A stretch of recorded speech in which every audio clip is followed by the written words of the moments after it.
நம்ம சும்மா இருந்தாலும் நம்மக்கிட்ட சலசம் பண்ணுறதுக்குன்னே நிறைய பேர் வருவாங்க போல். அதே மாரி தாங்க இருந்துச்சு இன்றைக்கி கதையும். என்ன நடந்ததுன்னு பார்த்தீங்கன்னா, காலையிலேயே ரவீனா ஃபோன் பண்ணியிருந்தாங்க.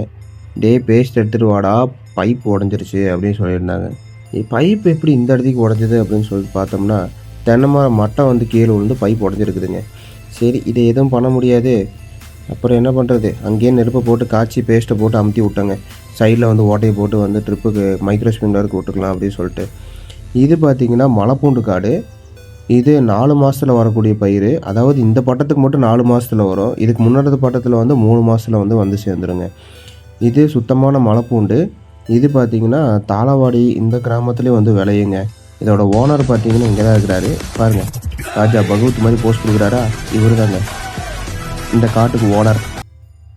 அது இல்லாமல் இன்றைக்கி காப்பு கட்டும் திருநாள் அல்லவா, அதுக்காக வந்து சுற்றி சுற்றி வந்து வேப்பந்தழை தேடிட்டு இருந்தாங்க. ஆனால் இந்த ஏரியாவில் பார்த்தீங்கன்னா அதிகமாக வந்து வேப்பந்தழையை விட நிலவேம்பு தான் அதிகமாக வந்துட்டுருக்கும். இதுதான் பார்த்தீங்கன்னா நிலவேம்பு. நமக்கு தேவைப்படுறது என்னமோ வேப்பந்தழை. அதனால் வந்து சுற்றி சுற்றி தேடி நம்ம தோட்டத்துலேருந்து 2 தோட்டம் தள்ளி ஒரே ஒருத்தர் தோட்டத்தில் வந்துட்டு இருந்துச்சுங்க. இங்கேயே வந்து முக்கால்வாசி பேர் ஆல்ரெடி மொட்டை அடிச்சுட்டு போயிட்டாங்கன்னுட்டு. நமக்கு ஏதோ கொஞ்சம் நஞ்சம் இருந்துச்சு. நம்ம தோட்டத்துக்கும் ரவியான தோட்டத்துக்கு மட்டும் அழகாக எடுத்துகிட்டு போயிடலாம் அப்படின்னு சொல்லி எடுத்துகிட்டு இருக்கும்போது தான் எல்லாம் கட் பண்ணி கீழே போடும்போது தாங்க அங்கே இங்கேன்னு கடிக்கிறதுக்கு ஆரம்பிச்சிருச்சு செவ்வெரும்பு. அப்புறம் அங்கங்கே நல்லா கடிச்சு ஒரு வழியாக இதெல்லாம் வேலைக்கு ஆகாதுன்னு சொல்லி ரவியன் என்ன பண்ணாங்க, அப்படியே அந்த கொம்பை மட்டும் முறிச்சு அப்படியே எடுத்து ஜலக்கத்தியில் சொருகி எடுத்துகிட்டு போகிறக்கு ஆரம்பிச்சிட்டாங்க. உங்கள் வீட்டில் வந்து காப்பு கட்டுவீங்களா? மறக்காமல் கமெண்ட் செக்ஷனில் சொல்லிட்டு போங்க. சரி, நாளைக்கு பார்க்கலாம். டாட்டா.